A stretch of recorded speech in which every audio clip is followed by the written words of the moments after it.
Fuck. Welcome to the Knicks Film School Postgame Show presented by BetUS. Boy, oh boy, is there a lot to talk about now from that game. There was already going to be a lot to talk about from that game, which is, of course, what was the final score? 113-109. Knicks lost to the Los Angeles Lakers in L.A., and it was overshadowed by what happened at the end with Jalen Brunson, which we'll get into shortly. Before I get to that, I do want to start off this post-game show by wishing a happy birthday to Jackson Henson out in L.A. Went with his dad, John Henson, notable Knicks fan, to see the game tonight. Jackson, sorry they couldn't get a win for you, but got to see a hell of a basketball game. And that's probably the best place to start. That was a hell of a basketball game. It was a really good basketball game between two really good teams. Again, the results and how they got to that result is going to be overshadowed by the injury to Jalen Brunson, which, of course, as we're sitting here, I'm recording this 15, 20 minutes, whatever it is, after the injury occurred. So we don't know anything about the severity of it. I certainly am anticipating that Jalen Brunson is going to be out for some period of time. I think if you are the Knicks, I mean, look, I don't want to make any assumptions. I mean, it was a really bad ankle sprain, and who knows? I'm not going to sit here and pretend to take a guess as to how long he might be out, how many games he might miss. Big picture, you're the Knicks. You're happy you've built up a little bit of a cushion here for 3. We'll obviously get into how the Knicks are going to handle a potential extended absence for Jalen Brunson. I am kind of operating under the mindset right now of, hey, if he is healthy and fully back to himself by the time the playoffs start, I'd probably sign for that. Might they drop down a seed, even though they do own the tiebreaker over both the Pacers and the Bucks? I would not rule anything out at this point. I mean, their schedule down the stretch of the season has some, quote unquote easy games, and there's they don't play any of the elite teams again for a while. At the same time, there are a lot of good teams on their schedule, and that's because there are a lot of good teams in the league. So nothing would really surprise me, and that is because Jalen Brunson, it's actually kind of laughable that I went through periods of the season where I was like, is Karl-Anthony Towns the most important player on the Knicks? Is OG Anunoby the most important player on the Knicks? I mean, hell, we had some nights where we were like, Josh Hart, heart and soul of the team. He's the most important player on the Knicks. Like, no, that's all fun conversation. It's all stuff to fill time. Jalen Brunson is, I mean, he is in terms of importance to his franchise. I don't think there are 5 players in the league right now who are more important to their team, both on and off the court, than Jalen Brunson. Obviously, the on-court stuff, you saw that tonight. This game, and we'll get into this part of it, because, again, there was some good from this game, and there was some not good from this game. Like, the way they came out in the first quarter and the way the Lakers came out, the way those two teams were playing on the whole, felt like the Lakers should have been up by about 15, 20 points by the end of the first. And Jalen Brunson just flatly refused to let his team go down big. And through that perseverance and just determination and what turned into, for a while there, like a surgical picking apart of a Lakers defense that has been pretty good. Obviously since the Luka trade, they've won 8 games in a row now. So needless to say, they have been good. Did everything right. Really, truly did everything right. You want to knock him late. He had, a couple of turnovers that I'm sure he'd like to have back. One, I think, was in the fourth quarter. And then the only difference between this being and a game, there are a couple things that we could pick on about how they ended up in overtime that they shouldn't have been in overtime. One of those things is just they couldn't hit a 3. And Brunson tonight, 1 of 6 from deep. He's been how many huge threes has he made in clutch situations? Couldn't get one to go down tonight. It happens. Certainly not going to fault him for it. The point remains, this franchise is nothing, and this team is nothing without Jalen Brunson. And I just sitting here right now hoping against hope that this injury is weeks and not something else. If it's weeks, you handle that. Even if you lose most of the games in that time, like you're okay with that. If it's weeks, so more than weeks, it's a different conversation. So I don't really know what else to say about it because we don't know anything else right now. I mean, I'm sure at some point tonight we'll probably get into what they might do and how they might handle his extended absence, how they might rejigger the offense and things of that nature. But we'll save those conversations for a different day once we get something more of an update. Although, knowing the Knicks, Jalen Brunson could be questionable on the injury report for tomorrow and then not playing the game and stay on the injury report listed as questionable or day-to-day or whatever for the next, 3 weeks. And it's just that's because that's kind of how the Knicks operate. Well, again, conversation for a different day. For right now, we just hope he's okay. Talking about this game. Frustrating loss. Certainly a frustrating loss. But we've had a lot of frustrating losses this year, and those frustrating losses have come in many shapes and sizes. There have been frustrating losses, obviously, against the best teams in the NBA, where the Knicks did not show up, or at least did not look like they deserved to be on the same court as the opponent they were playing. We have had frustrating losses in which the Knicks lost games that you felt that they should have won because they, maybe lineup decisions, particularly poor performances by certain players, maybe not taking an opponent seriously, maybe not, crossing their T's, dotting their I's, those sorts of things. I don't know how many frustrating losses we've had like this one, where they played well enough to win in terms of, I thought, their effort level after that opening 4, 5, 6 minutes, whatever it was of the first quarter. I thought their effort level, obviously on defense in particular, was exceptional for most of the game. And I thought, again, for the most part, their execution matched that effort level for, again, most of the game, not all of the game, most of the game. I get the fourth quarter happened. I get they had, I think it was a 10-point lead in the fourth quarter, and they let it all slip away.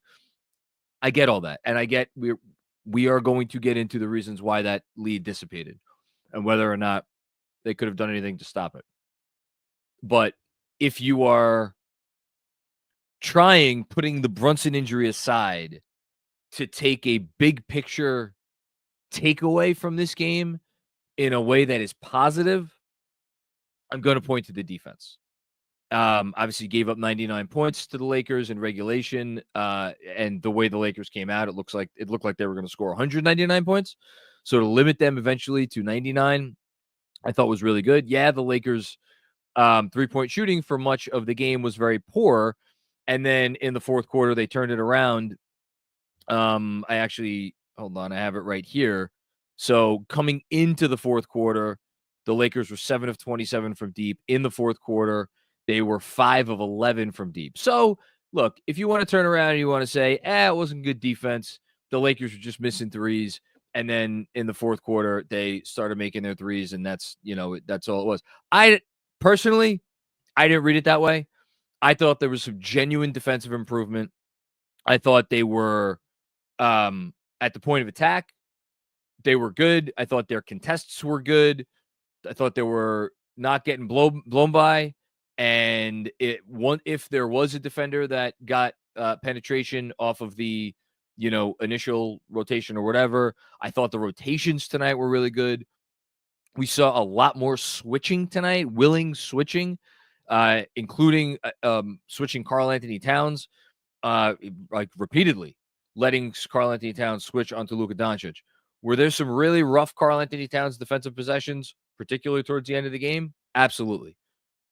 Is there a case to be made? And I don't know that I am prepared to make it, but is there a case to be made that as the Knicks had the lead in the fourth quarter and Karl-Anthony Towns clearly, whether it was because he's still kind of thinking and bothered by what the unspeakable tragedy that occurred in which a close person to him passed away from cancer. Again, that that has not been like confirmed 100%, but just you read the tea leaves, you see the tweets. Could that have been affecting them? I mean, he went 3 of 13 from the field. I have to think that it was at least weighing on him. But getting back to, again, the decision making, is there a case you could have made that with the lead, what it was, you could have put Mitch in for defensive purposes more down the stretch of that, or just period down the stretch of that game, and tried to win the game that way? There's a case. Again, I'm not sure that I'm going to make that. Not in with Mitch. It's his fourth game back. I think the Lakers would have, and then this obviously gets into the Josh Hart of it all, because if you're putting Mitch out there, can you survive against that Laker defense with both Mitch and Josh Hart on the court at the same time? Probably not. We're going to get into Hart's game. Fascinating Hart game. So we could talk about that decision if you want, but I thought by and large, Karl-Anthony Towns' defense was very good throughout this game. He showed that, like, look, there are times where they're going to get me on a switch, but I think compared to the alternative, I think what we saw tonight was good. And what I liked about it is it wasn't exclusively switching. There was some switching in there. There was some keeping him in drop. I thought with Jalen Brunson, who I also thought for the most part had a nice defensive game, there was a lot of, hedge and recover in a way that was actually tenable, in a way that was actually effective, how a hedge and recover scheme is supposed to work. I thought that I thought that was a good strategy, and it is a strategy that I would like to see them go to more. So, and OG Anunoby. I don't know that OG closed the game with the amount of defensive, tenacity that he had. Really, it was really in the second quarter, which is when the game turned. I thought Deuce came in, gave him a really nice punch off the bench. His on-ball defense I thought was exceptional. And then OG Anunoby came in, or OG Anunoby kind of picked up the baton and took it from there. And again, we said it in the Miami Heat game. When OG Anunoby wants to wreck a basketball game, he's more than capable of wrecking a basketball game. And for a while there, he was wrecking this basketball game. Kind of tapered off towards the end. So yeah, good stuff with the defense. In terms of other good things, like, we saw our first Karl-Anthony Towns and Mitchell Robinson minutes. That was fun. It was short-lived. It did not last very long, but for the short snippet we got it. It was okay. I talked about Jalen Brunson. I think OG, he had a magnificent second quarter offensively, and I think he is clearly back to kind of feeling himself on the offensive end. But end of the day, 7 of 18 from the field, 20 points, 18 field goals. Really could have used, he had 2 great looks from deep to start the overtime period, and couldn't get either of them to go down. Had a couple other ones around the rim that didn't go. Obviously, the missed free throw late was by that point though, I don't, I'm not going to make a big deal of that, but it's not ideal. And then the other positive, and we're going to use this to transition into some of the other stuff, the Josh Hart issue, and it's been an issue, was rearing its ugly head again. I know he scored some baskets out of the gate in the first quarter. I did not think he was playing well. Came in at the start of the second, was playing with the bench. It was pretty sure this was the bench unit. Yeah. No, that's the fourth quarter. Excuse me. I took a lot of notes in this game. Yeah, Payne, Shamet, McBride, Hart, and Cat, which is a lineup that we've seen before, and I liked it when we saw it before, and I liked it tonight. I thought it got Hart going a little bit, and then as the game went on, Jalen Brunson checks back in. You saw the Knicks basically it felt like every possession. I mean, they were just spamming the Hart-Brunson pick and roll, and Brunson was able to take that and make the Lakers pay for it. Now, it's interesting because, and again, shout out to Mark Campbell, who we just did a pod on this, and we ended the pod with Mark saying, "Hey, I think the Knicks need to get Josh Hart more involved in the pick and roll." And then he cited a statistic about the points per possession or points per 100 possessions when Hart gets involved is the screener for Brunson, and it was off the charts. And sure enough, tonight when the Knicks went to that action, it was awesome. Now, I think the Lakers, as the game went on and got into the fourth quarter, I think they got a little bolder in their coverages. Obviously, the last possession of regulation where Hart ends up getting a 4-on-3 situation, and unfortunately, he needed, 2/10, 3/10 more of a second on the clock. If you're Josh Hart, you got to get a shot off there. But by and large, I think that action is a really good solution for the Knicks to solve what has become a major issue, which is just teams ignoring Josh Hart and putting their center on him and saying, go prove us wrong. The challenge that comes is you have these other three players on the court who, are more than floor spacers. In Mikal Bridges, OG Anunoby, probably that's his best use, but like Mikal Bridges and certainly Karl-Anthony Towns. So how does the Towns piece fit? Again, I'm certainly not going to be critical of Towns, but in terms of their usage of Towns, in terms of Towns' role in the offense tonight, he took only 13 shots and he was not involved at all. Not involved at all for vast stretches of this game. And other than some times where he kind of forced the action and it didn't usually go very well. So how are you solving this problem? How are you getting your best two players involved in the majority of actions, which is what has worked for the Knicks when their offense has been really humming? Like, again, Cat, Brunson, pick and roll, boom, it's great. But if teams are going to guard Josh Hart the way they're currently guarding him, it makes it tougher to run that action, which gets us back to the question of the starting lineup. And the starting lineup to start this game was atrocious. Absolutely atrocious. Now, did they get better? Yeah. They were fine, I thought, for the most part, towards the end of the first half. I thought they came out in the third quarter, again, played pretty well. Does it feel like they are truly humming here? I don't know that I'm going to say that. For the game, Brunson, Bridges, on Anunoby, Hart, and Towns were a -10. They played 25 and a half minutes together. Obviously, that total is higher because of the overtime period. This is courtesy of Pivot Fade, by the way. 102.1 offensive rating, 125.5 defensive rating. Now, when the starting lineup came out to begin the game, I will just note that in the outset, in the first quarter, they were a -7 in, it was, I think, about, I had this and now I can't find it, of course. They were definitely a minus, they were getting outscored in the first quarter. Actually, wait, I can look it up right now. I just have to go. Pivot Fade has me. Yeah. So first quarter, they were outscored by 4 points, -37.5 net rating. Second quarter, starting lineup was even, played the Lakers to a draw. Third quarter, starting lineup was +2, and then for the whammy, fourth quarter, outscored by 8 points in 7 minutes. And then in the overtime period, actually, they were even, believe it or not. But yeah, I mean, starting lineup outscored by 8 points in the fourth quarter. Tells you a lot.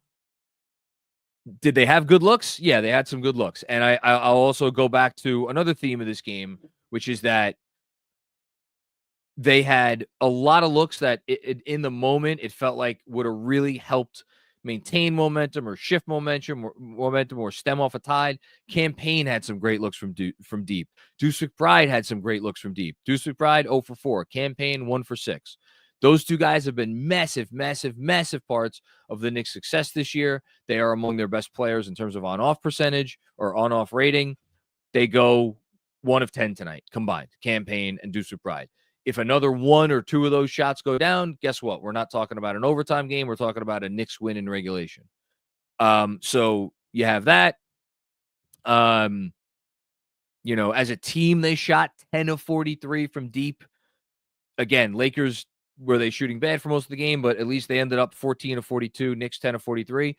You want to give it to me that it's another positive that they got a lot of threes up. I think you could draw that as a positive from this game. Although the fact that they were 10 of 43 begs the question, how comfortable is this team at this point putting up the amount of threes that they put up tonight? I'm not worried about that. I want to see them put up the threes. I trust that the threes are going to go down. Tonight they didn't. It hurt them. It is what it is. Look, there's some kinks to work out here still with the starting lineup, with Cat against these switch everything defenses, which it really does not seem like they have developed any meaningful counters for, even though this has been something that they have been dealing with now since the first week of the season. You know, like, that's on the coach and the coaching staff. It absolutely is on the coach and the coaching staff. They've had a whole year to figure this shit out. And offensively, they still look on so many of these possessions against these sorts of defenses like they don't know their ass from their, not that they don't know their ass from their elbow, but like there's just no answers, you know, and there's no definitive plan. Like, okay, this is what we're going to do here. So that's tough. I should talk about Mikal Bridges, although I guess the fact that I've been talking for 22 and a half minutes and haven't mentioned Mikal Bridges' name once is indicative of how impactful Mikal Bridges was on this game. Like, this was made a couple little plays here and there, some important plays. We need more. You need more guy. He took 6 shots in 43 minutes. And you want to tell me, like, part of the reason Austin Reeves struggled with 2 for 13 is because Bridges was on him? That's fine. Need more. You absolutely need more. So, look, did not get a great individual performance from anybody other than Jalen Brunson. And you really, like, you should have won the game in regulation. So I think I'm going to end it on a positive, even though I have a feeling it's going to be a lot of negatives tonight. I am coming away from this game, putting the Brunson injury aside, feeling more good about what I saw than bad, because I think there are things you could take from this game, even though the result was not what we wanted, that moving forward, like, they figured some stuff out. They did some good stuff. Still got a long way to go. That's just the fact of the matter. Still got a long way to go. And now, you know, this statistic is going to be even more prevalent. Now they're going to, 0-9 against top 2 seeds. It is what it is. Can't run from it. So that is that. I actually don't know whether I have an ad read before we get to the super chats. So if Andrew Claudio, who is producing tonight, shout out to Andrew. You do not. There you go. Okay. I didn't think I did, but I wasn't sure. I would have told you. Don't worry. There's a lot of other things to be worried about after a game like that, specifically the prognosis of said captain. But nope, that you don't have to worry about. Good to know. Good to know. All right. How you doing? You ask us this question at the beginning of every Knicks Film School podcast. I'm going to ask you, how you doing? Yeah, I'm disappointed. I wanted that game. That was and yet at the same time, and I guess the reason why I'm not as down as I have been after some games, even when they were up, whatever it was, 8 or 10 points in the fourth quarter, I never thought like the game was even remotely secure. I just never got that feeling. I always thought the Lakers were going to make a run. And ultimately, I don't think I ever really had the confidence in their ability to even despite all the good stuff they did over the first 3 quarters, or not really the first quarter, but the other quarters, I didn't have the confidence that they were going to be able to get big stops late and that they were going to be able to run an effective offense. And you know what the funny part is? They actually got a lot of really big stops, which again, I'm leaving this game with more positive than negative. They got big stops in ways that they have not gotten big stops before. So but it's disappointing. It's a disappointing loss. Cosign. I think the super chats are going to cosign them as well. Let's start with one from very early, and maybe even before the game. 9:30 a.m. I believe in Australia. You start. Oh wow, this is from Nick Head. It's 9:30 a.m. and the impending doom has already set in. Let's go Knicks. If only you knew how right you ended up being, the impending doom. Because to John's point about the actual game, I'm frustrated by the loss. Of course, I just wanted to win that game against the very annoying Luka Doncic. Fred made this point, but I'll echo it to the Knicks Film School audience. I actually think we've given him, like, Nico Harrison, way off, by the way, in his evaluation. I don't know if anybody's had that take out there. Nico Harrison, I disagree with your evaluation of Luka Doncic, but even more so on the defense, because Luka Doncic has apparently never committed a foul in his life and made sure to let the referees know this in a demonstrative expression that he showed, and somehow only got one technical either. He's never committed an action worthy of a technical foul. Yeah, but I digress. Look, the Lucas stuff, it's easy to be annoyed by it. I don't ever pay attention to that, but listen, as Knicks fans who watch Jalen Brunson and Josh Hart and Karl-Anthony Towns yell on every drive, we can't be hypocrites. It got under my skin at a certain point. I wanted that win. Now it's about the big picture of it all. Yep. Next up. Has to be. Thanks, Jihad Brown. Second quarter, 3:48 observations. OG is locked in. Yeah, he was locked in. He was awesome in the second quarter. One of his best quarters of the season. We're getting more and more of the OG back, which is great because they need that. Now a couple other Knicks need to, show up as well. Now this next one, he kind of whispers it, so I don't know if you'll be able to read it. It's like, I don't know if you'll be able to hear it or read it, but this next one. Oh my god. Parrish Duggar, here we go. This piece of SHIT coach played Cat and Mitch, finally played second quarter, and look how better we competed on D. He's got to be the dumbest, stubborn crap coach ever. I feel like Parrish has not really come around on Tibbs. Well, I just want to know what he wanted them to do. They couldn't have played Mitch. Well, we got breaking news. Hold on. Today. We got breaking news. Parrish, buckle up. The Knicks did not fire Tom Thibodeau. This is from Chris Haynes. There's optimism. New York Knicks star Jalen Brunson only sustained a sprained ankle, sources tell me. Okay, good. Which, again, a high ankle sprain, I don't know, what that is. I mean, that's still weeks, but. Can we do the evaluation, the best case scenario thing we do when stuff like this? First of all, Parrish, thank you. We love you. Thank you, Parrish. I trust that. See, again, different ways of looking at the same thing. I was encouraged by the fact that he played the two together, and it looked great. A sign of things to come. Something to look forward to. It looked good. I think maybe they need a little, they could ease into that. It's not a big deal. Anyway, Andrew, you were saying. So let's do the game where we say, like, I'll sign up for blank. It's like the Macri game where you're like, I'll sign up right now for blank as far as Brunson's injury is concerned. Back by when? Oh, I mean, how long is the West Coast trip? It ends next Saturday when we have our watch party against the Golden State Warriors. It ends next Saturday, and then the next game after that, they have a day off, and then they play Miami. So, what's today? Today's what? Thursday? Today is Thursday. Well, technically Friday, but yes. So they have 10 days before that home game against the Heat. I mean, for me, that's probably best case scenario. He misses the rest of the West Coast trip. I mean, worst case scenario? I mean, I don't. I'll sign up right now for the Heat game. Oh, yeah, I would sign up for that. That's the game we play. Like, I'll sign up right now for that. And I was honestly staring at that Heat game as a stretch because I believe their strength of schedule drops them into the bottom 11 after this West Coast trip, after that Warriors game. The schedule just really lightens up. Go ahead. You got Clippers, Kings, Blazers, Warriors. Like, those are all tough games in different ways. Different types of teams playing differently, but like all those are, I mean, Portland is playing just so well. That's not going to be an easy game at all.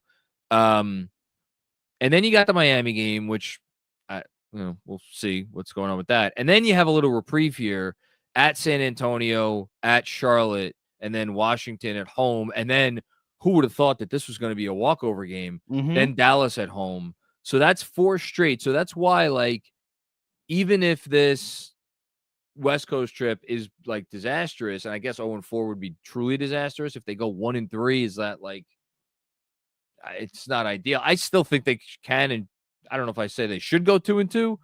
They certainly can go 2-2. Hell, they could go. They could listen. They could go 4-0. There's a lot of talent on the team.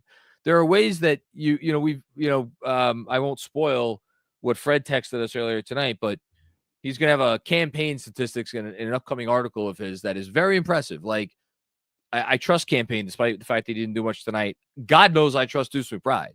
So, like, they have things that they can do. They have stuff that they could go to. Mitch coming back obviously gives them another rotation piece.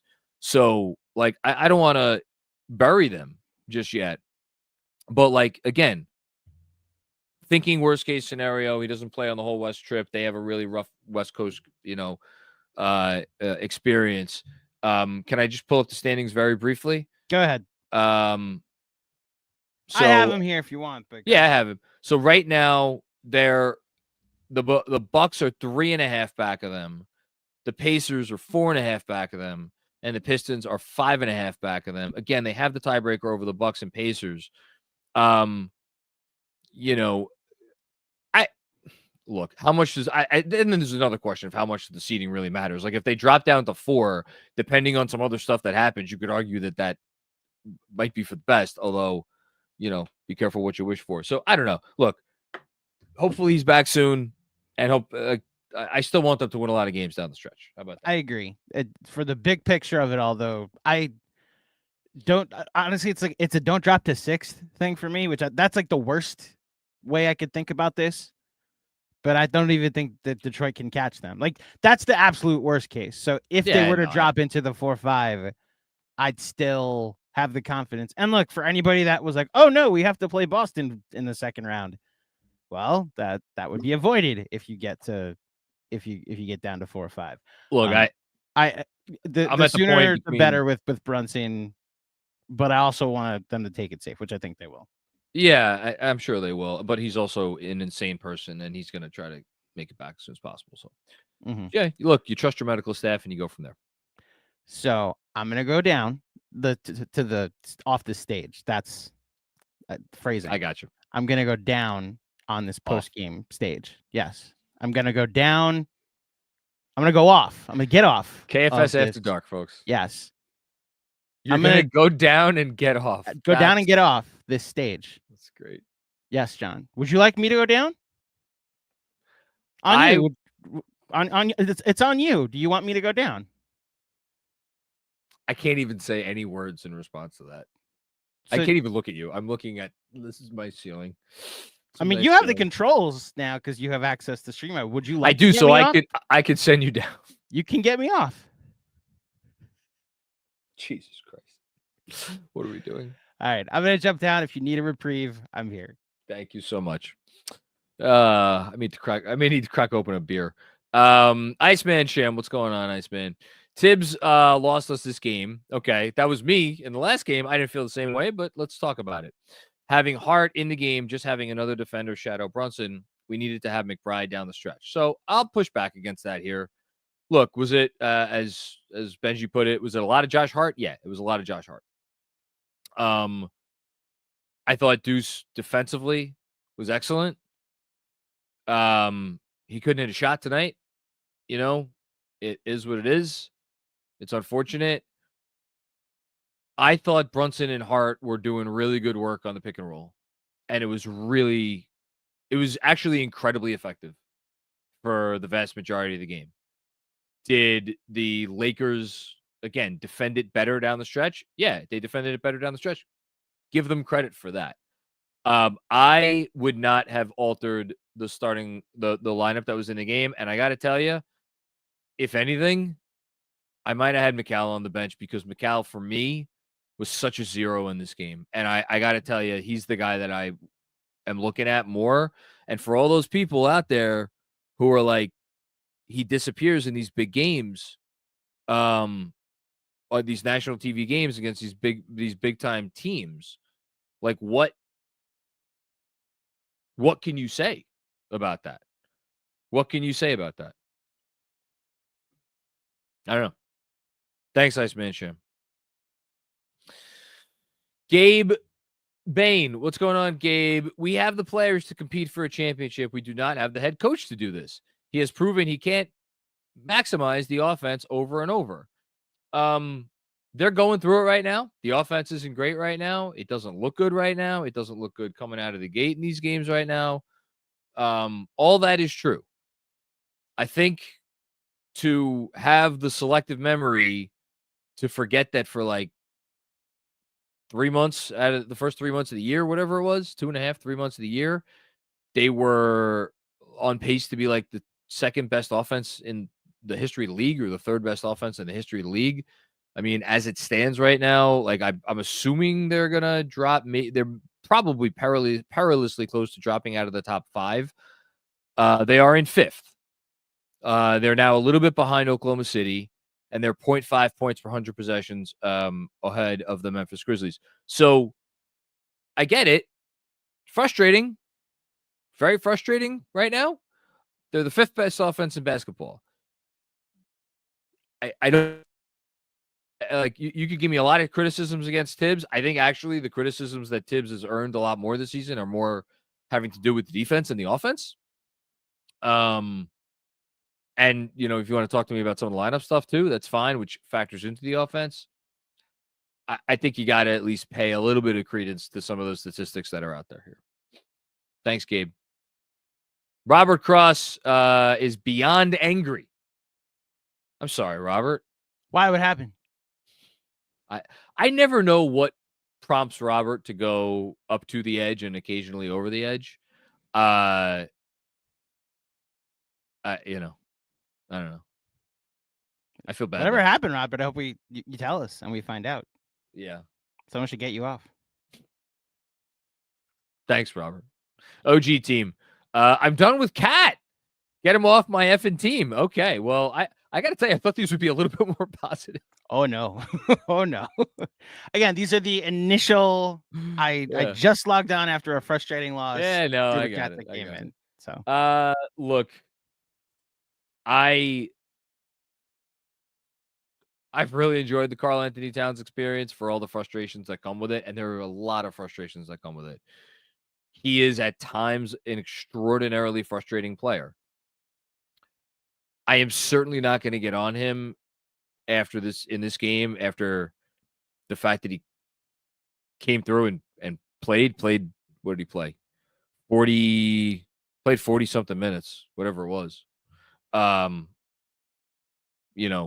42 minutes. He didn't have it tonight offensively. I do think a large part, and yeah, the passing out of the double teams, atrocious tonight. Very bad tonight. A lot of the stuff with how teams are guarding him, with these small lineups, how they're guarding him, whether they're switching a small onto him, like a small. LeBron James isn't small, but you get the point. And sending doubles his way, and his inability, like, to me, that's why, like, I do think how much, I don't know, but some of the accountability has to fall on the player for that stuff. Like, he has to be better in handling those things. He has to make better reads. He has to execute better, just like flat out execute better. I think he does more good than bad for sure. And when it's going good with him, and like we've seen him, like some of the games, I know he had a bad game, but like this guy's probably going to make an All-NBA team this year. So, and I'm not just brushing that under the rug. OG team has one more. What the hell are these out of timeout plays Tibbs is calling? Cat and Mikal don't show up against these elite teams. I'm done. Go after Giannis. Yeah, sorry. You might be waiting a while for that one. Yeah, some of the out of timeout stuff wasn't great. I didn't. I mean, again, I thought great job by JJ Redick when he doubled. Like he waited to double Brunson on the last possession of regulation. Waited perfect timing. Yet, like, the Knicks got a 4-on-3 situation with Josh Hart going downhill. If he gets the ball out of his hands, I know you're not focused just on that, but like, there was some other out of bounds stuff that's not good. They also a lot of the times have great out of bounds stuff. So I know, again, everybody's frustrated. We're reacting to the game, a very frustrating loss in the moment. I totally understand that, but gotta try to be fair too. Boom goes. Thank you for the contribution. I'm a Tibbs defender. He should legit be fine. I always know it's going to be a Tibbs criticism when it's the comment or super chat or whatever starts off with "I'm a Tibbs fan" or "I'm a Tibbs supporter." I've always been in Tibbs corner. It's like clockwork. I'm a Tibbs defender, but he should legit be fired for that play. He just ran at 109, 107 out of the timeout. Insanity. Jalen be okay. Oh, Deuce McBride with a long two. Yeah, I mean, it wasn't a great play call, but spoiler alert for everybody out there. This is an unfortunate reality. We talked about it. I forget me talking about it. I didn't even bring it up on the pod that, again, I just did with Mark Campbell of Low Man Help, who has a newsletter read by like 200 some odd NBA front office personnel. He's, shooting coach to a bunch of NBA players. Won a national championship in UNC. When we were talking about, okay, what are some things the Knicks need to do to fix this team? The first thing he said was they needed another creator. They need a secondary creator. So, like, give them credit for being able to do really well in the non-Brunson minutes as far as scoring in the non-Brunson minutes throughout this throughout the season. A lot of those are with the bench. And they get out and they run. That's the bench's strength. They move quick and they get good shots and campaigns flying around and Deuce McBride's firing away and the whole thing. And like Cat's anchoring those units more often than not. We'll see if he still does with Mitch back. I don't know. But it's a struggle for them to score and to generate cohesive offense. Even I know what the numbers are. They're great.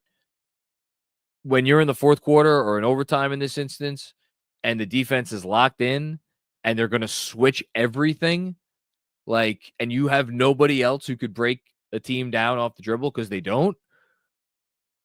I got to tell you, I looked at that shot. I'm like, Deuce mid-ranger? That shot's gone down a lot this year. I know it didn't go down here, and I know it's like you want something better. You want something going to the hoop, the whole thing. It's tough.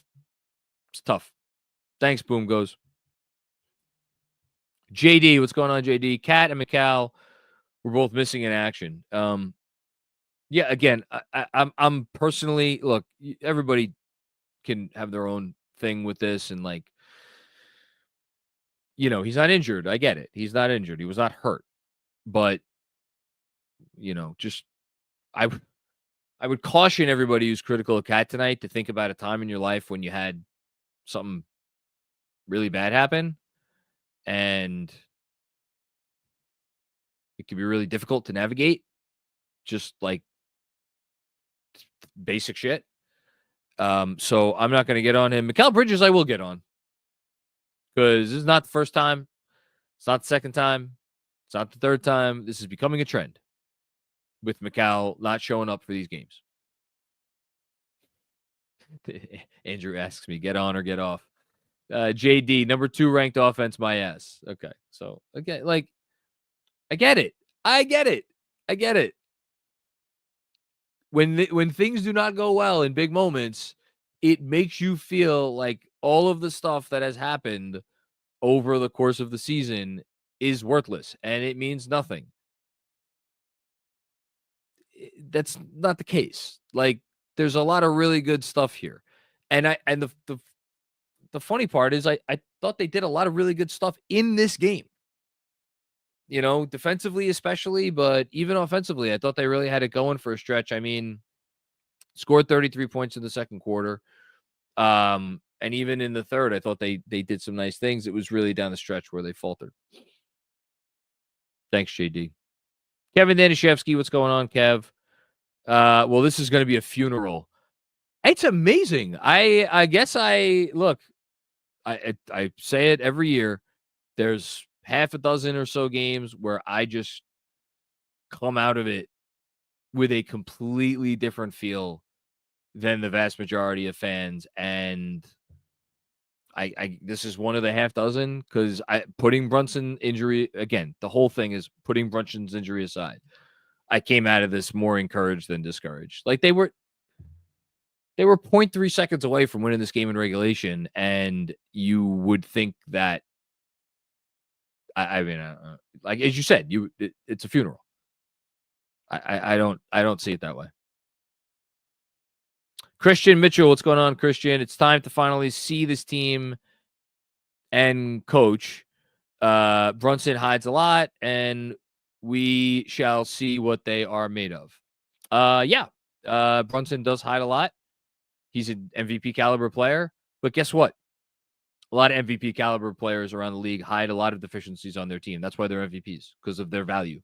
So, yeah. Thanks, Christian. Frank Miranda, what's going on, Frank? What's up, Mag? It's your boy Frank from Patreon. Tibbs not having Deuce in the final seconds of regulation for Hart, or not having Mitch in when we needed stops, and Towns playing like ass is once again self-sabotage. Yeah, I talked about the potential for Mitch coming in for Towns in the fourth quarter. Didn't go to it. Maybe a minutes limit thing again. Mitchell Robinson tonight, 13 minutes. We've heard that he could go up to 18, so I'm not going to use that as an excuse. I think it's more that maybe there's a little rust there. And I thought, again, Towns was really good defensively throughout this game. He was not good in the fourth quarter. Be the first to acknowledge that. Not having Deuce in on that last play.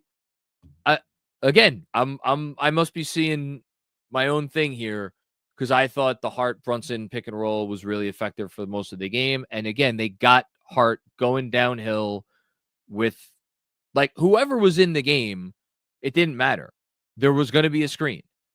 And then whoever was the screener was going to slip into open space.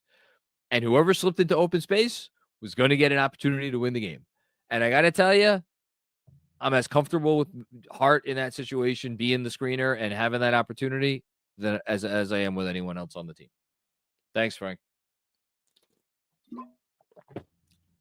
Benny Blitz 26, painful loss. The only thing that matters is Brunson. Yep. Yeah. Like, as long as he's fine long term, I'm fine with everything else, even though they do have some stuff to work out. Thank you, Benny. Mystic Monty, what's going on? Oh, Mythic Monty, excuse me. Mythic Monty. Secure home court and get Jalen healthy for the playoffs. This will force other guys to step up and play team basketball. I hate that they couldn't win it for Jalen. Yeah, I mean, I hate that they went into overtime.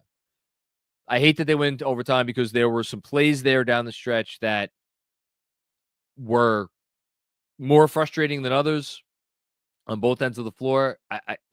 They should have won it in regulation. Just let's call it like it is. I appreciate what you're saying there, Mythic. I really do.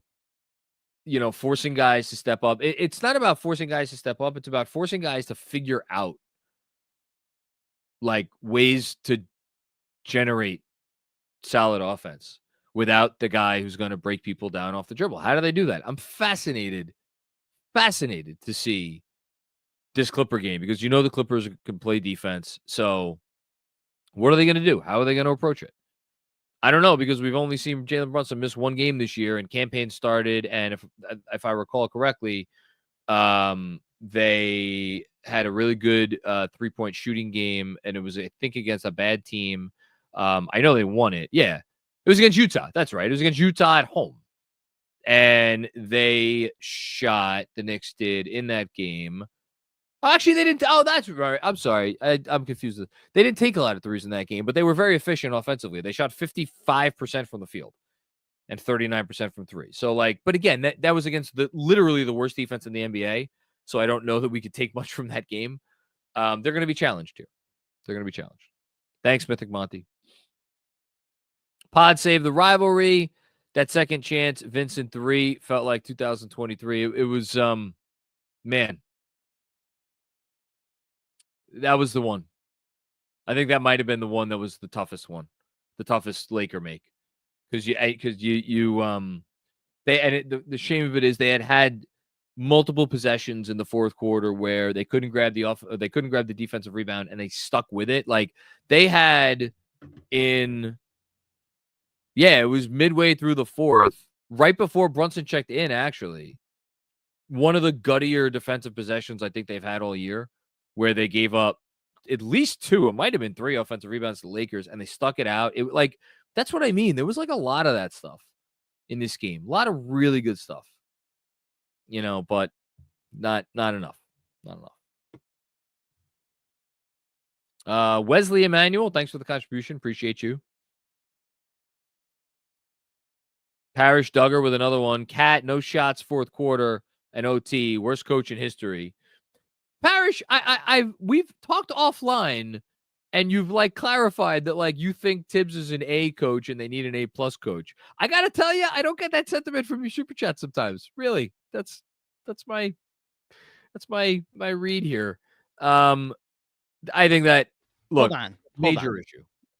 In the conversation you had with Parrish, where he called Tibbs an A coach, are you sure he wasn't just saying that he's a coach? Like he is a coach? I'm pretty sure, from what I recall, because you would send me a snapshot of the comment.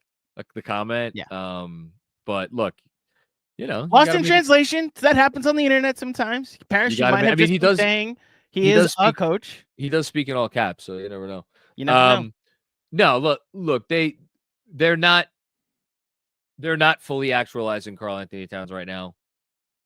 There have been stretches, and again, it's against this type of defense. It's against this type of defense where they can't do it, and they have to figure it out. Yeah, because he's their second, best offensive player by a comfortable margin, and you're just not gonna be able to accomplish much if your second best offensive player is neutralized. So that's on everybody. That's on Towns. It's on the coaching staff. It's on his teammates. It's on everybody. Thanks, Parrish.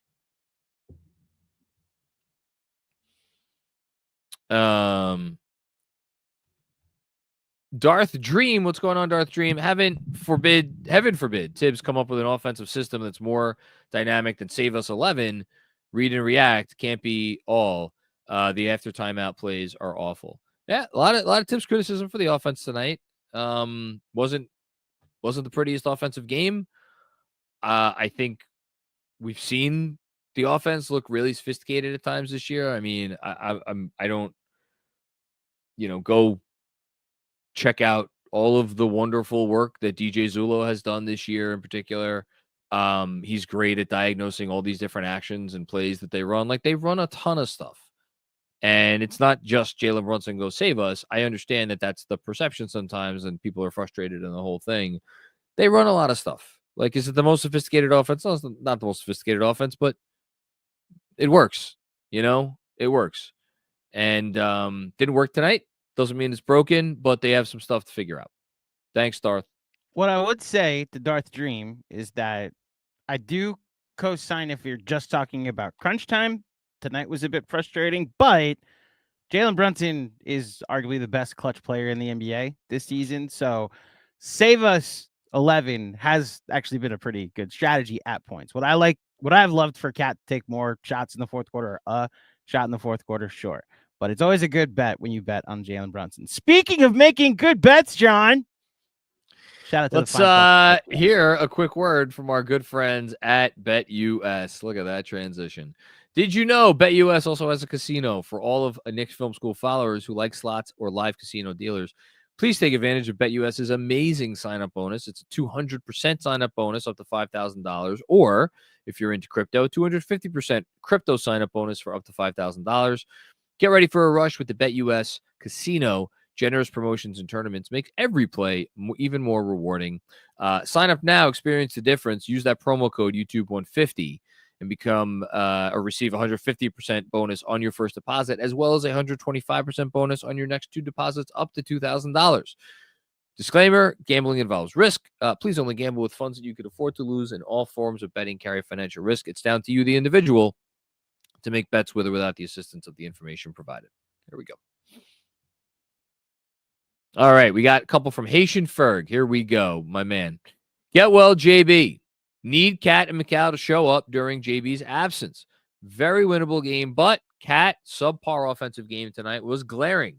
Tibbs would have left Mitch out there for the whole fourth if he could have. I found myself wondering that. Again, it's the reason I went to it early on the post-game monologue, wondering if that was the move. And I wonder if Tibbs had second thoughts about it and how much Cat's performance tonight defensively factored in. Yeah. Very, very, very interesting question. Thank you, Haitian. And I think Haitian has one more. Blaming the coach for Cat's lack of shot making makes no sense. Or lack of shots. He's got to be more assertive, and JB will not be here to carry us. Now it's time to step up. Yeah, I mean, look, what are teams doing? They're guarding him they're switching liberally, and they're fine with it. And then occasionally they're bringing two. Now, I think the one big criticism, and it's a big criticism, is, well, if Josh Hart's on the floor with Karl-Anthony Towns during those possessions, it just makes it so much easier on the defense to utilize that particular strategy. I think that's incredibly fair. And I frankly don't have a great answer for it, because you could say, all right, well, they're getting Hart involved in the action with JB. Maybe get Hart involved in the action with Cat. Well, unfortunately, Cat's not the pick and roll player with the ball in his hands that Jalen Brunson is. So I think, some of it might just be being, better spaced, getting him the ball, when defenses go to this strategy at different places on the court. I think a lot of it is him being not only more assertive, but again, execute better. And again, we've been having the conversation off and on all year about the lineup, and is this the lineup that is most effective against the best defenses in the NBA? Or is there a pivot to Deuce instead of Hart? It's tough because, and you even saw it in this game, Hart does so much stuff that's really good. As far as Cat and Mikal needing to step up, yeah, I would say so. I think I would argue that this is a good time, as good a time as any, for those guys to come through big. I mean, we've been waiting to see Mikal Bridges take on a bigger load of the offense. Well, no time like the present, for sure. Thanks, Haitian. Anthony Sixto, what's going on, Anthony? I had my peak frustration with Tibbs. Man, I didn't see this one coming. Not to this extent. Flip side, every time we feel doomed, the culture has a way of rearing its head in a good way. Mikal and Cat's time now. We are going to learn a lot this month. Yeah, I mean, I'm sure we will. Yeah, I'm sure we will. Thanks, Anthony. Bill Peterfriend. So, Hart has a bad knee. Cat has a jumper's knee. JB out a while in all likelihood. Hard to see the true positives right now. Who starts if JB is out? Deuce isn't a playmaker. I think that's a very interesting question. Very valid question. You'll recall that the last game that Brunson was out, originally it was announced that Deuce was going to get the start, and then he had, I think it was a hamstring or something that acted up like during warmups. Excuse me. It is 2 a.m. During warmups, and he didn't end up going. My guess is that Deuce is going to get the start. And I think it's, telling that McBride was in there after Brunson went down in overtime. Thought that was notable. I think Tibbs has a lot of faith in Deuce. I think Tibbs loves having Deuce out there. Like, it's funny. Think back to when Quickly was here and the games that Brunson would miss. Emmanuel Quickly would play like 40 some odd minutes. I fully expect that for however long Jalen Brunson is out, you are going to see Deuce McBride average, I think he'll average close to 40 minutes, if not over 40. I'd actually be surprised if he didn't. Is it the right move?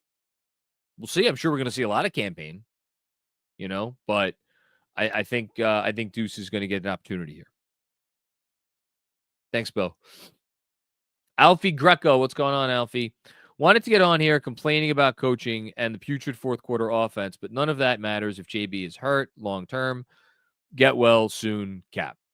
Yeah, get well soon, Cap, the whole thing. I got to get Andrew up here in a second because he is really good about pointing out blind spots that I have. Is there a big coaching thing or multiple coaching things that I missed that I didn't say in the monologue? I thought the monologue covered everything. I thought you went to the positives. The negatives largely go to the starting five, which is what we saw in the final 6 minutes. The starting five has been playing rough 8. for a little while now. Yeah. But after the opening minutes, they had two nice stints. They had a nice stint in the second quarter, and they had a nice stint to open the third quarter. And not in a way where it was like fluky shot making. Like they actually looked cohesive and functional. And you got a game's worth of evidence. Like Deuce didn't hit a shot. Like I don't know. If I'm conflating a lot of the frustrations of the last couple weeks from people onto what the post-game reaction is today, it's very much that those last 6 minutes were a microcosm of what the starting five has resorted to when the going gets tough. And that's why I was frustrated down the stretch too. Could they have still won the game regardless of it? Like when they did finally go to bring Josh Hart into the action in crunch time, and like Josh Hart rolled and Jackson Hayes went into drop. Brunson had an open look, went in and out. Josh Hart was in the dunker and fumbled the ball, and then it led to a travel. Like there were missed opportunities in execution too. They had good shots at scoring down the stretch, and it just I didn't like them solely picking up, basically trying to switch Luka into the action and just attacking him. But I understood. I understand people's frustration. I do think it's jumped the shark a little bit. I also I've been as big of a proponent for Deuce playing more, especially more than 21 minutes tonight. He and Campaign were a combined 1 of 10 from 3. Like 2 or 3 of those go in. That lead is 15 in the fourth and not 9. And so yeah, and also I guess like I don't know. I don't think I've wavered from this.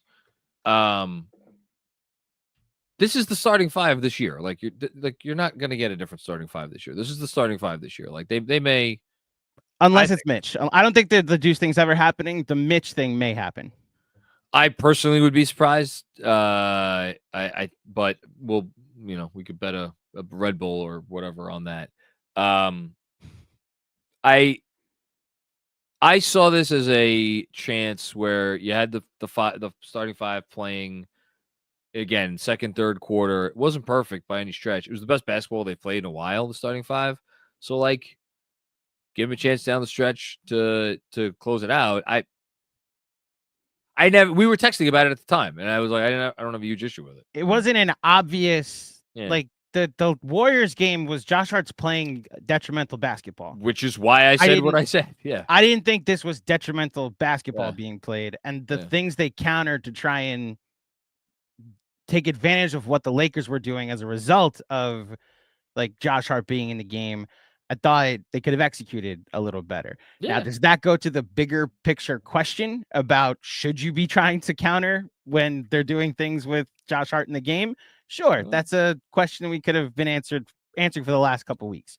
Yeah. As far as this game is concerned, was I frustrated with to the point the previous super chatter said, the save us number 11 offense? When it doesn't work, get frustrated with it. But it's worked a lot. They're one of the best clutch teams in the NBA this year. It's worked a lot. And if you're playing a defense that's just going to switch everything, your best shot is probably Jalen Brunson going against a poor defender. Yeah. But this is where, if you wanted to play the devil's advocate of if you have a shooter out there, or a more willing shooter, or a threat instead of Hart, you bring Cat into the offense. And if they switch it, then maybe Cat has a mismatch. Your better offensive player has a mismatch. I do think you've done a good job today, and I would co-sign. We need to not go full Draymond Green, a moron, by the way. and be a little more understanding about what's happened for Karl-Anthony Towns in his personal life this week, I challenge all of you to go back to the point where you were, or your significant other was going through something and you had to go to work anyway. So yeah, he had a bad day at work. He's probably had a worse day out of work. So apologies that his 3 of 13 has offended us so much, but we're better than Draymond Green tonight because we're choosing not to talk out of our asses. That's me personally. Mikal Bridges I have smoke for. Benji made a joke that like we could make the DN play. It's a shame we didn't get any, like Mikal couldn't suit up tonight. Like there were moments I forgot he was playing. Well, he better suit up tomorrow, and for as long as JB is out, I'll say that.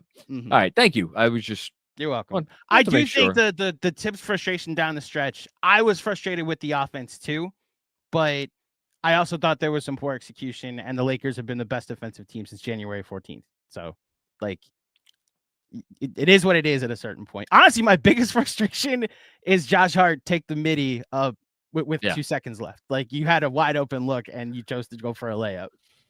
This is the thing he goes through. He's an unwilling shooter, even when he's wide open with 2 seconds left or 1 second left. I mean, look, what did he make? 1 or 2 threes tonight? 2 of 6. Listen, that's you want to talk big picture? That might be the biggest big picture thing to come out of this game. I didn't even say it. Bingo. So that's where I'm at. I understand the conflating of our frustrations with Tibbs are coming out tonight, but I don't think this is like a Tibbs egregious performance tonight. I thought for 3.5 quarters they actually looked really good. I thought there was a moment he outcoached JJ Redick, caught him off guard with the double big lineup. They went to Vanderbilt at center, and the Knicks went to the double bigs, and that's when the Knicks built the double-digit lead, and JJ was caught with his pants down. So no, it's interesting because I didn't feel like there was nearly this much after the last game when I was like Tibbs lost them the game, but well, you said it for him.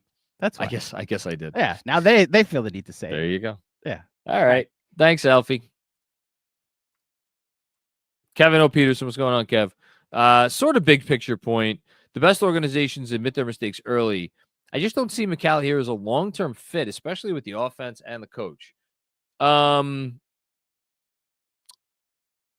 don't know how to read that last part. I don't know what Mikal's struggles, Mikal being what Mikal has been. I don't know. Is it related to the coach? I don't know. Maybe if there is somebody smarter than me should point it out. I think it's been a really challenging year for him, and I think he's been up and down. And I would just be extraordinarily cautious before looking to move him off of what has clearly been a year full of adjustments for him. And look, the playoffs are ultimately going to decide a lot of things, or maybe, I don't know, I shouldn't say that. The playoffs will loom large. Maybe it's just going to be for the coach, but we'll see. But they're going to guys are going to have to perform. I'll say that. Robert Cross, starting lineup doesn't work. It hasn't worked, and it won't work. Time and cohesion is doing nothing. Again, I thought there was progress throughout this game. It didn't end well. It ended poorly. They had some chances on offense. They did not convert those chances. They executed poorly. I think I agree with you, Robert. That this starting lineup is probably not going to work long term. Like, it's not a championship caliber starting lineup, and they need to make some kind of an adjustment somewhere along the way that I personally do not think is on this roster right now. I'm also probably going to be fine with them just giving it the rest of the year. But again, that's also because I don't think the answer is on this roster, and I kind of want to see it out. Anthony Perino, thank you for the contribution, Anthony. Kevin Danishevsky, man, I need JB to get to 65 games for awards. I think he'll get there. He's missed 1 game so far, so he can miss 16 more games. I think he'll be all right. Thanks, Kev. Haitian Ferg with another one. Cat doesn't set screens well enough for us to truly exploit the pick and roll with Jalen Brunson. He also doesn't seal his man enough on the block, causing us to use too much clock to get him going. He needs to assert himself. I love Haitian actually going for the details and not just yelling and screaming. So you point out two things here. Cat screen setting. Now, I guess the thing with Cat screen setting is because he is such a pop threat, it mitigates the poor screening. That said, it's not great. And it's like we saw with Hardenstein last year how important great screen setting is for the offense. So it's an issue. I love your next point though about Cat doesn't seal his man enough on the block. And it's like, all right, he has the mismatch, but if he doesn't seal his man, then you can't get him the ball. And then by the time he seals his man, and then it's like, and then when you have the option to throw the double there, it's why there's probably a lot of Minnesota fans. I don't know how many Minnesota Timberwolves fans are watching Knicks Film School and the work that we do here. But if there are, I bet a lot of them are being like, see? You know, like there are the games where I get on here, and I have gotten on here throughout the season and been like, oh my God, this is the most potent offensive weapon in the sport. And when he is going well, he can look like the most potent offensive weapon in the sport. Not hyperbole. And yet, against certain defenses, and when he's not at full, like his best self, you're like, man, what exactly is this guy doing for us that's helpful on the offensive end? Like, how is he helping us in a significant way on offense outside of like, you know, his 3-point shooting is always there, but like tonight he was 1 of 6, you know? Hell, my favorite Karl-Anthony Towns play on offense tonight was he had a big putback. To when was that? Was it overtime? I forget when it was, but he had a big putback at some point. I know that. Fourth quarter. It was the fourth quarter, right? Yeah, fourth quarter. Oh, that's right. So, like again, we're killing the offense, it's killing the starting five. OG Anunoby had 2 great looks from 3 to start the overtime period. Karl-Anthony Towns had a great look from 3 after those 2 OG misses. All of them missed. You know, sometimes the shots don't go down. Everybody wants to fire the coach tonight. Nobody wants to talk about how they were, whatever the hell they were from 3. 10 of 43. 10 of 43. And again, those were good looks. Like we've seen them have games where the offense isn't going great and it looks like the threes are kind of forced. I thought the threes tonight were like, by and large, really high quality attempts. They went 10 of 43. You know, it's hard for the offense to look great when they're 10 of 43 from deep. I'll just say that. Jamal Mosley felt that pain. I'm sure he did. Yeah, except his team can't shoot. We can. They just didn't shoot tonight. Hi, Sue. What's going on? 6 points. What a roller coaster this guy is. Yeah, no, it's been a rough season for Mikal by and large. It's like if you were going to put a grade on his season right now, I think it would have to be somewhere between B- and C+. I don't think he deserves a B. B is like you did your job. Like you did what you're supposed to do. You did good enough. And I just don't think he's been good enough. I mean, I don't know. I'd probably skew B-, but games like this, man. Rough. Robert Cross with another one. 5 first-round picks for a guy that didn't want the ball. Robert's got the smoke for Mikal Bridges. Look, of all the people to get the smoke tonight, Josh Hart, Cat, Mikal, Tibbs, I guess that's it. I give it to Mikal. I think he deserves it. For sure. Thanks, Robert.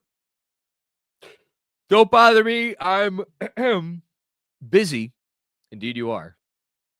Not sure why everyone is so upset that that was an amazing game. We played two of the GOATs, or the GOATs of two generations, to a stalemate, holding them under 100 points in regulation. Be proud of your team, folks. Building blocks for the playoffs.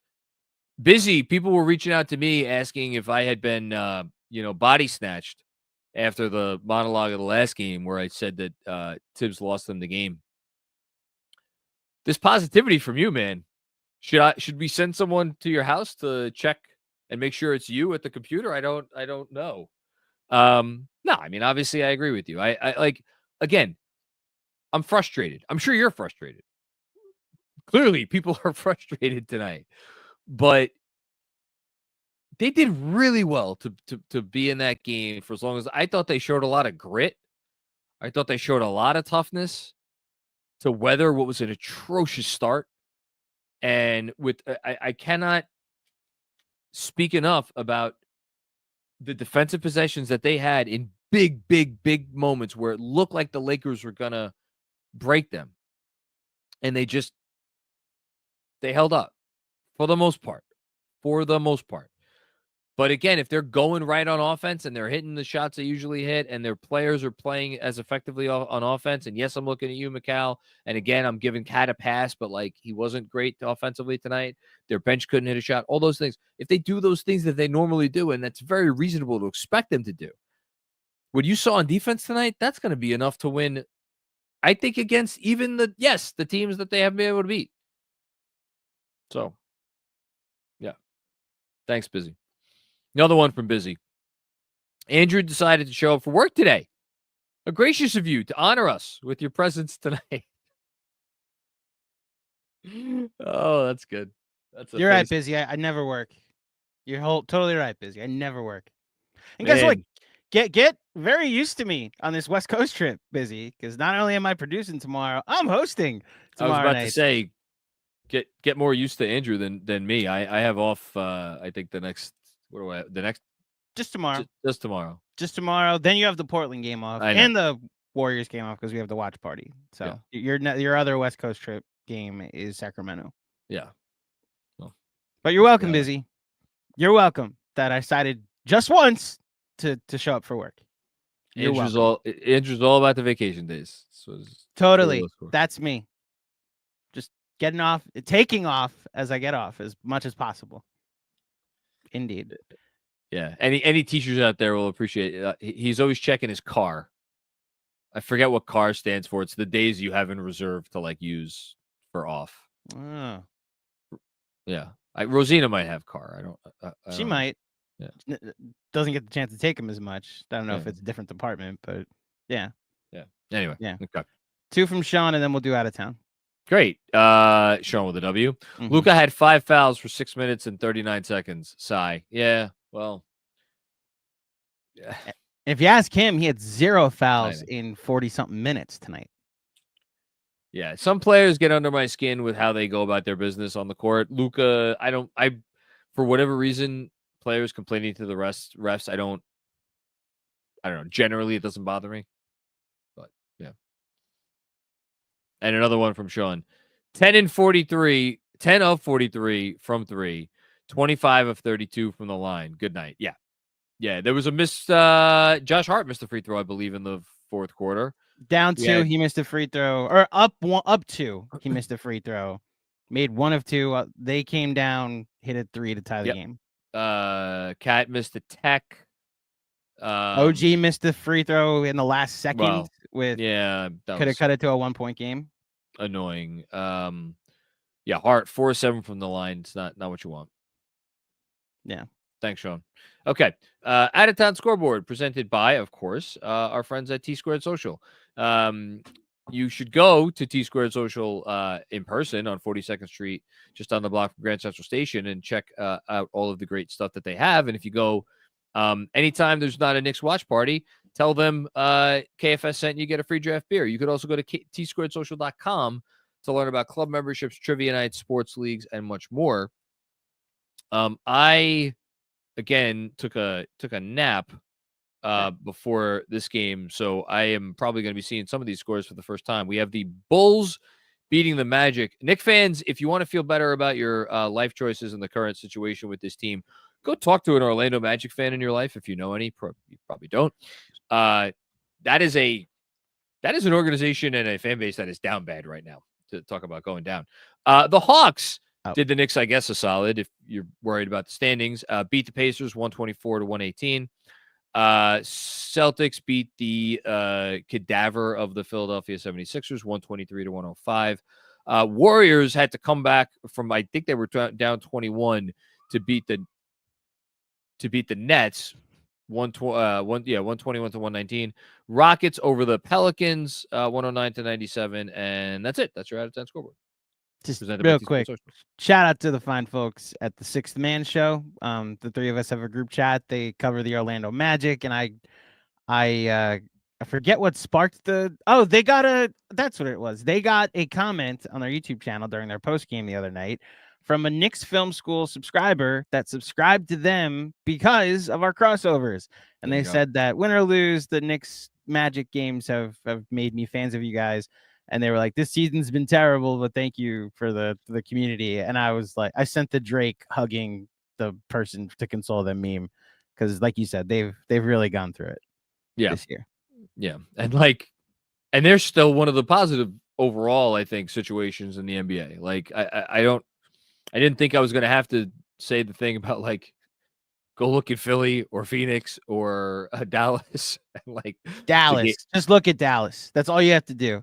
Never thought that, John, that's a situation that would cause me to stop watching basketball. It's not like a Jets situation where it's like, oh, they're bad. They might be cursed, whatever. Like, this was a self-sabotage where if you told me that the president is point shaving, is like the influx of sports gambling. No, it's just a dumbass thinking he's smarter than all of us and will be remembered as such when he's eventually fired. Yeah. Well, after putting a roster together, it made it to the finals. That's the best part about it. There's a lot of best parts about it. Let's just leave it at that. Home stretch. Staggering. Okay. Thanks everybody, by the way, for who's staying up late to watch this one. We're almost at 2:30 in the morning. We'll finish up strong. Alfie Greco. Hard not to be concerned about Tibbs, Mikal, and Cat. I would say if we're going from 1 to 5 in terms of a concern level,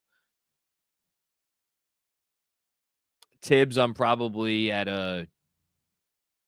probably about a 2, which is some concern for sure. Bridges, again, long-term playoffs, all that stuff, I'm probably at about a 2 to a 3.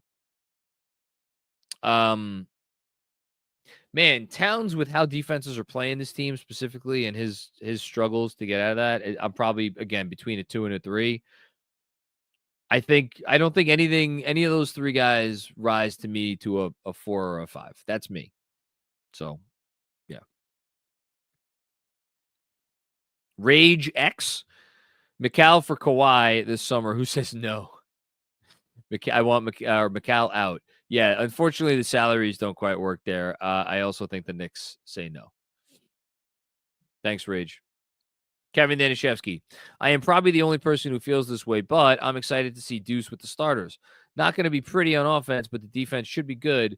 Get well soon, JB. So I'm sure you already know these numbers, but I will pull them up right now. The lineup with Deuce with the starters has been good.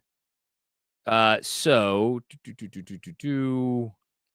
McBride, Hart, Bridges, Anunoby, and Towns. Actually, only 71 possessions this year, and they're a plus 3.6. So the funny thing about it, they have a great offense. Again, 71 possessions, so you probably all but throw this out.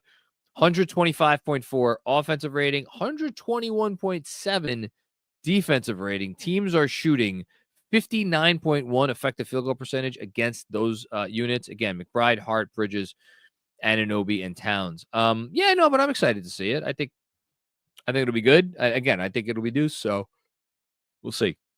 Thanks, Kev. And I don't think you're the only person excited to see it. Another one from Kevin. Want to point out that Mikal was great on defense. I think he was the fact that you didn't notice him much on defense means that he was probably better than we're giving him credit for. Again, Reeves had a terrible game, and Mikal had that assignment a lot. He was involved in a couple of splash plays. He made a couple subtle little plays. It's tough to overcome being that much of a non-entity on the offensive end. It's just tough. Thanks, Kev. Kenneth Escalona. The Knicks lost, but why be fans and all the hate? These negative fans, not really fans, just too much complaining, a Karen. Just support the ups and downs. I have learned over the years, Kenneth, and I appreciate that comment. And trust me when I tell you, there are nights, this might even be one of them, where I say to myself, man, this is not healthy. And I ask myself some questions. But, and I thank Andrew Claudio for this. One, fan is short for fanatic. Never forget that. And two, I think, and like, you know, so many of these comments, they come right after the final buzzer, and the level of frustration is incredibly high. And like, do I think most of these people who want to fire Tibbs and trade Mikal Bridges and trade Karl-Anthony Towns and blow the whole thing up and yada, yada, yada, do I think that they are enjoying the season more than they probably let on if you just read their super chats? I do. All that said, there is an overwhelming negativity about a team that is 40-22 that if you would have told me that would have been possible 5 years ago, I just wouldn't have believed you. When I was sitting there wondering, are we the worst organization in sports? You know? And they're 40-22, and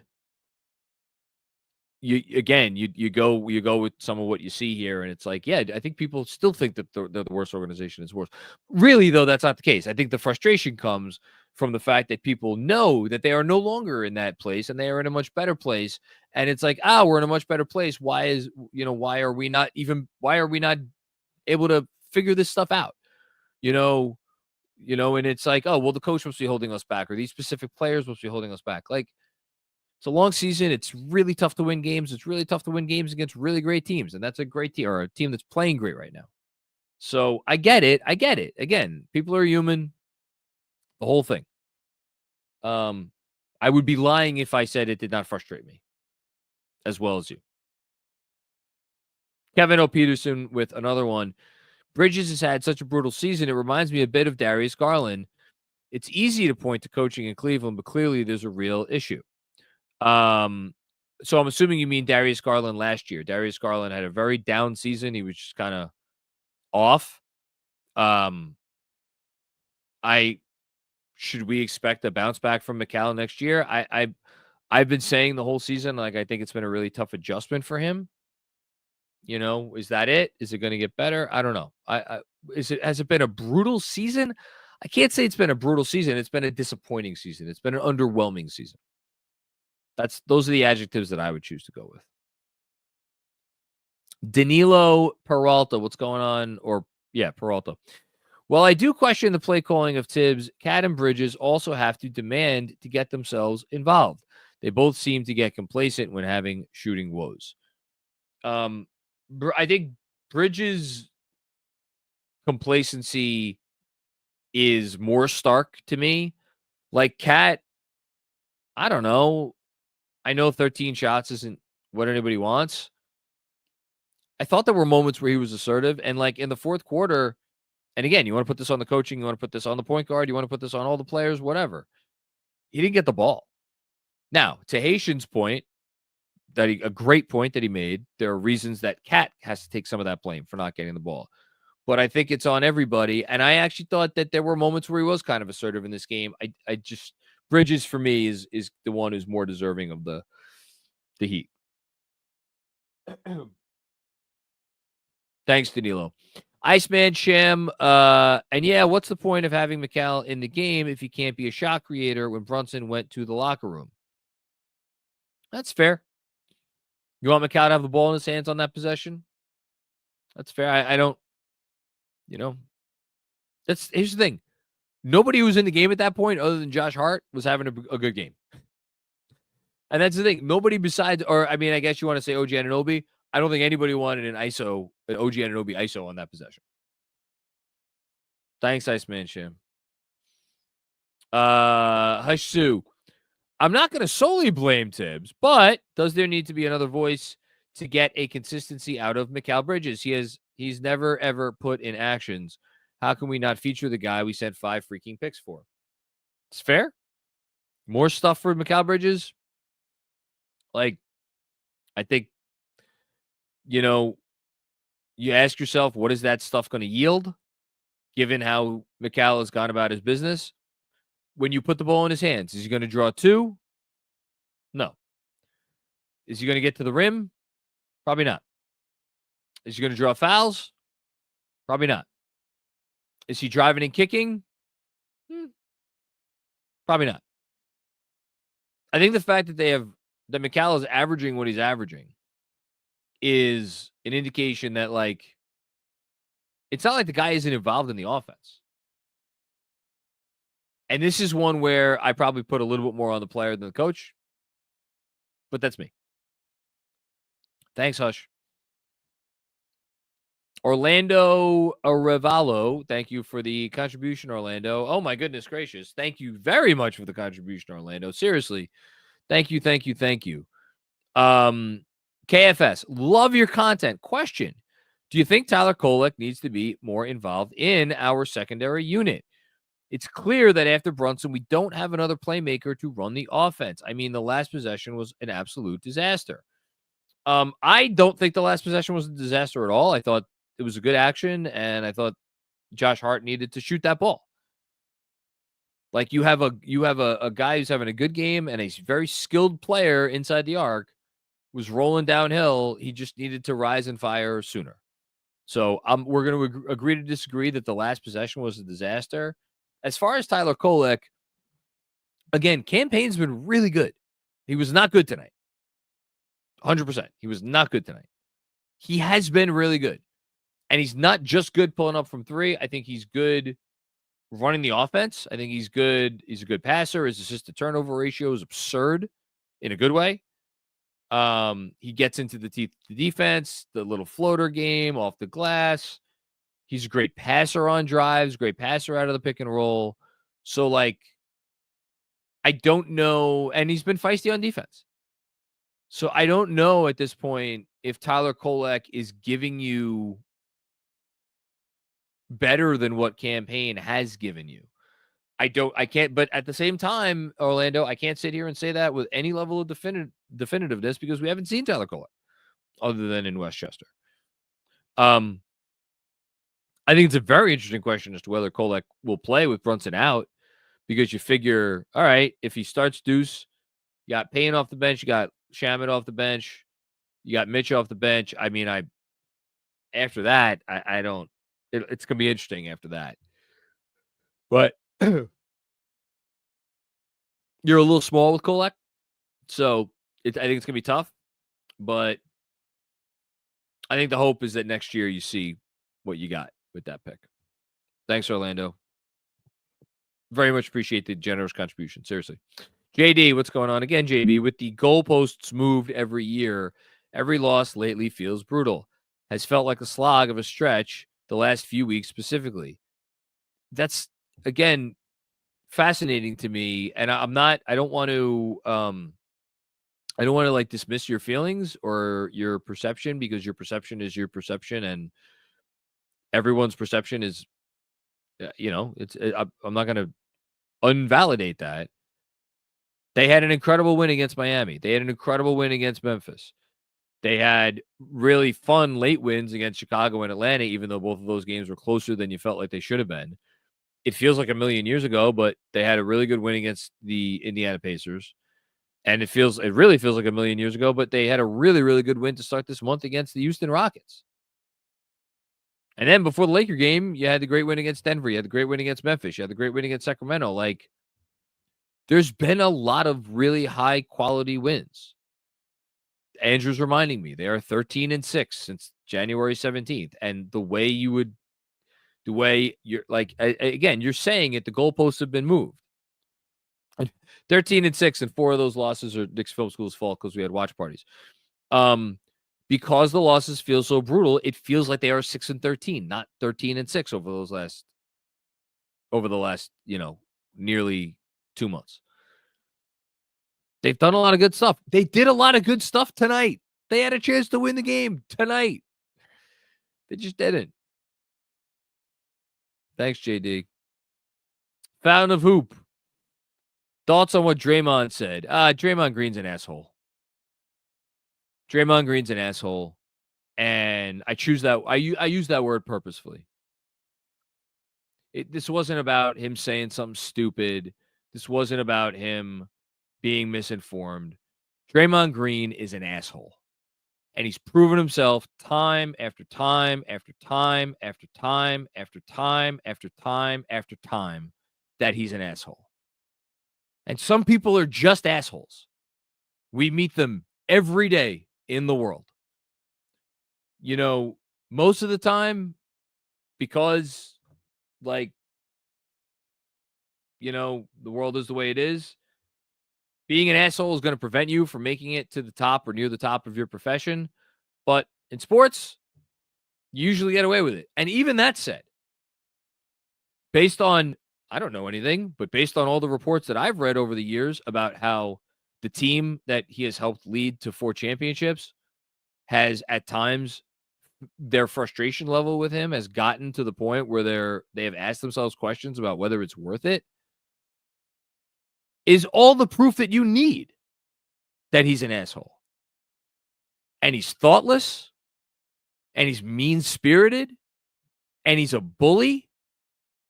And the only reason he gets away with being a bully is he got more fortunate. There has never been a player in the history of the NBA, if not all of sports, that has gotten luckier based on where they were drafted and who they were drafted to play with than Draymond Green. And he's an asshole. That's what I have to say about Draymond Green. So just to clarify, do you think he's an asshole? I mean, I just want to add some context as well, if possible, because he answered some questions about said thoughtless comments after the game tonight in Brooklyn. And this is the exchange. Shout out to New York basketball for NBA New York basketball for aggregating this. The question to him, you seen the reaction to your cat comments that he ducked the game versus Warriors. I'm reading it. It's on the screen. Yeah. Were you aware of those circumstances? Draymond said no. The follow-up, he was at a funeral for a family friend. And then this is a paraphrase of it. I'm listening to it, yeah. Okay. I'm trying to read it too. So. Sorry. We're just doing a show. It's okay. And he's not backing off of it. He doesn't back off. So for those who haven't seen it, let me just read real quick. Sorry. Oh man. But what I heard was what I heard. I send him well wishes, but the Draymond Green show will go on. If you would like to be infuriated even more, Knicks fans, go find the video and actually watch it. I think John's being actually respectful about being an asshole. This is an arrogant moron that is now been given the context and correct information, and rather than retract, he's doubling down. So because people like this they do not pull back.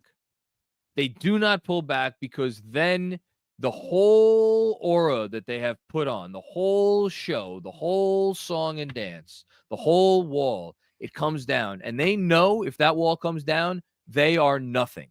Because everything that they are about, everything that they are steeped in or purport to be steeped in is a facade. It's fraudulent. Everything Draymond is and everything he is about is fraudulent. I guess I wonder if we should just add the context to anybody listening at this point that doesn't know what happened. Draymond Green on his podcast said to Baron Davis that when the Warriors went to Madison Square Garden on Tuesday and Cat didn't play, he heard that Cat was ducking the game because Jimmy Butler was in the building. He did want to play against Jimmy Butler because of the practice that happened in 2018. Cat played against the Heat earlier this year, had 44 points. So not only is the notion of it incorrect, it's also just ignorant to do that when you don't have all the information. And Chris Broussard, you deserve some smoke too. Draymond's an asshole. You're a journalist, or used to be, and you took that to air this afternoon on a TV network that nobody watches. So, you deserve some smoke too. I haven't heard a word that Chris Broussard has said for 15 years. So there you go. So I think we did the Draymond conversation justice. Speaking of, Alex, I enjoyed Cam Reddish's meaningful minutes. You had to do that, Alex. They were very good. And then one for me. Actually, forgot he was on the team. You want to read it? From Alex as well. GMAC, can the Mets trade for Sandy Alcantara? That sounds like a mid-season trade, Alex, that the Marlins are going to keep him on an innings limit for most of the year. I actually hesitate to dedicate assets to someone, especially what it's going to cost. Maybe it won't cost as much in July. But someone, I get, you tell me, Alex, in the chat if he has a year control or not. But I would rather Dylan Cease remains the guy that I want the Mets to go after if they're looking for an ace at that point in the season. But I think they're fine for the first couple months. We'll see if I'm wrong sometime in June or July. Baseball.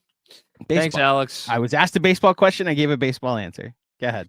All right. Phrase Vader, what's going on? Thank you for the generous contribution, Phrase. What's up, KFS fam? Not sure if this has been said, but yes, this was a frustrating game. But they cut to Cat in overtime during a timeout, and he wasn't there. His eyes were a bit hollow. He's going through a rough patch. Yeah, of course. I'm shocked that he played. I'm just shocked that he played, given what happened and how recent it was, and I think it speaks to what kind of a person he is and what he's about. That he wanted to be there for his teammates, knowing that, I don't know how much pressure Chew didn't play tonight because he was injured. Like, if Karl-Anthony Towns couldn't give it a go tonight, you were going to get 30 minutes of OG Anunoby, I guess, at center, which I know a lot of people would have loved to see, but I don't know if OG would have loved that. So I don't know, but yeah, he's going through it. Thanks, Phrase. Sam Garcia's dad, what's going on? Ray, how are you? Frustrating loss, but my 40-22 team lost in overtime to a 40-21 team with the climax out at the end. Not firing the head coach or cleaning house, beat the Clips. Well, Ray, you have a little bit more experience, I think, than maybe some of the folks who comment here. So wise words I am not surprised by from you. Thank you, Ray. CC Kirby, what's going on, CC? One positive to take away. Mitch is slowly figuring things out. I loved a lot of little things from him tonight that were sorely missed all year. Yeah, I thought his minutes were good. It was funny when Mikal Bridges tried to pass to him on the break there. He will quickly learn that is not a Mitchell Robinson strong suit. But you could tell the timing still is a little off. He doesn't quite have the leaping ability yet. There's a little you see it.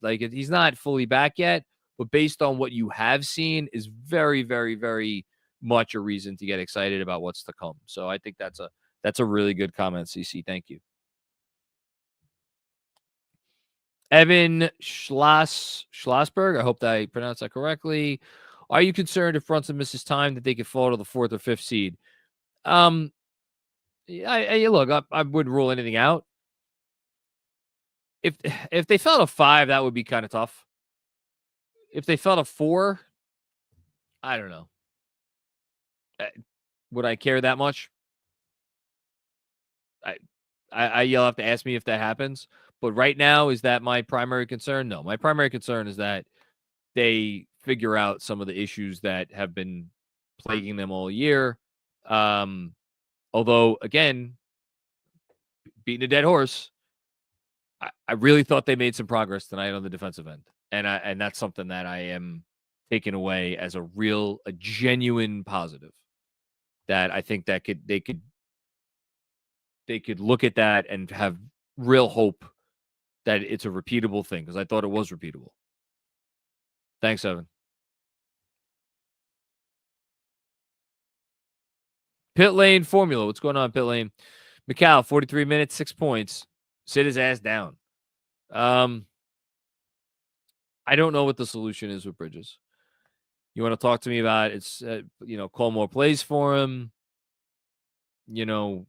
He's just, there is a hesitancy sometimes with him, and it hurts them. It hurts them a lot. And like, I'm just pulling it up right now, his game log from this year. Just want to see something real quick. So they've actually won a decent number of games where he hasn't scored a lot of points. And if you go by game score on Basketball Reference, that's not as pretty. Like when he struggles overall, like they kind of struggle. Meanwhile, when he plays well, they're like they can't. It's like they're unbeatable. He's really impactful on their success. All right, here we go. Last one. Grand finale.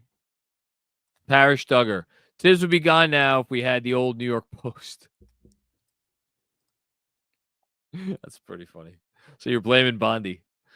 Nah, I don't know. I don't know what to tell you, Parrish. I'm sorry. Tibbs is ruining your life. I would tell you that I wish I don't know what to tell you. Even if he knew that you felt this way, I could assure you that he would not care. But thank you. And thanks, everybody, for staying up late with us here on the Knicks Film School Postgame Show presented by BetUS. We will be back with another postgame show tomorrow after the Clippers game featuring none other than Andrew Claudio, who will be producing himself. And there will be a pregame pod, I believe, tomorrow. 2:00 p.m. Eastern. If you're listening to this, it might be in the next few hours because you might be listening to this midday. 2:00 Eastern, Knicks Film School YouTube channel. Chuck Mockler of the Clips and Dip podcast will be live at 2:00 previewing Knicks against the Clippers. Great podcast name. Yeah, if you dig what we do, help out the show in any way you can. Reviews, ratings, all that stuff is good. And I'll just say one more time, guys, it's going to be okay. Assuming Jalen Brunson avoided any serious injury, it is going to be okay. All right. I'll talk to everybody soon. Peace out. Have a good night or a good morning, I guess. Real quick, this is my fault. I did. You did shout out BetUS? You did? Okay. I'll shout out again. Postgame show presented by BetUS. You bet your damn ass, US. That's right. It is. Okay. Have a good night, everybody.